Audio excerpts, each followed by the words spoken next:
হয় আসলতে সদায় আমি আন্দোলনমুখী আমি সদায় ইনকলাব জিন্দাবাদ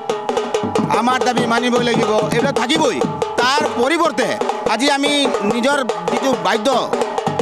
যিটো বাজনা আমি বজাই পিনে আমাৰ কলা সংস্কৃতি বজাই ৰাখিবৰ কাৰণে আমাৰ যিটো বাজনা এই বাজনাৰ যোগেদিও আমি মানে আজি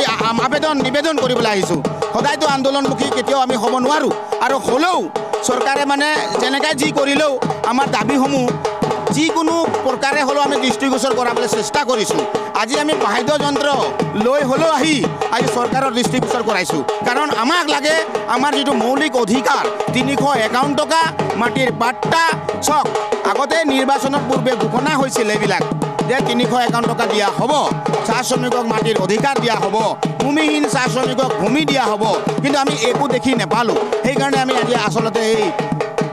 অভিনয় প্ৰতিবাদ মানে এইটো বাদ্যযন্ত্ৰ লৈ পিনি প্ৰতিবাদ কৰিবলগীয়া হৈছে সেইকাৰণে প্ৰতিটো জিলাত প্ৰতিটো মানে বাগানত আমি আন্দোলন কাৰ্যসূচী লৈছোঁ আৰু এইটো বাহল থাকিব আমি চেলো দিছপুৰ কাৰ্যসূচীও লৈছোঁ আমি যাম দিছপুৰলৈ কিন্তু এতিয়াৰ পৰা চাহ বাগিচাসমূহৰ যিবিলাক আমাৰ দুখীয়া চাহ শ্ৰমিক আছে যিবিলাক সহজ সৰল চাহ শ্ৰমিক আছে সেই চাহ শ্ৰমিকসকলক আমি এৱাৰনেছ কৰিছোঁ যে 351 টকাৰ কাৰণে মাত মাতিব লাগে আমাৰ ভূমিৰ অধিকাৰৰ কাৰণে মাত মাতিব লাগে সেইকাৰণে আমি এইখিনি মানে আমি এৱাৰনেছৰ কাৰ্যসূচীৰ যোগেদি প্ৰতিবাদ কাৰ্যসূচীৰ যোগেদি আমি এই আমাৰ দিল্লী আমাৰ দিছপুৰলৈ যাবৰ কাৰণে আমি ৰেডি হৈছোঁ নমস্কাৰ মোৰ নাম শ্ৰীমতী হীৰাদীপ আৰু মই আজি ভাৰতীয় চাহ মজদুৰ সংঘৰ থ্ৰুৰেদি প্ৰচাৰ কৰিব খুজিছোঁ যে আমাৰ মৰংগী ব্ৰাঞ্চ আৰু BGK চাহ বাগিচাৰ আৰু মুখ্য আমাৰ অতিথি আৰু সকলকো মই মূলত আপোনালোকৰ দাবী কোন দাবীটো আছে আমাৰ 351 টকা আমাক মজুৰি দিব লাগিব আৰু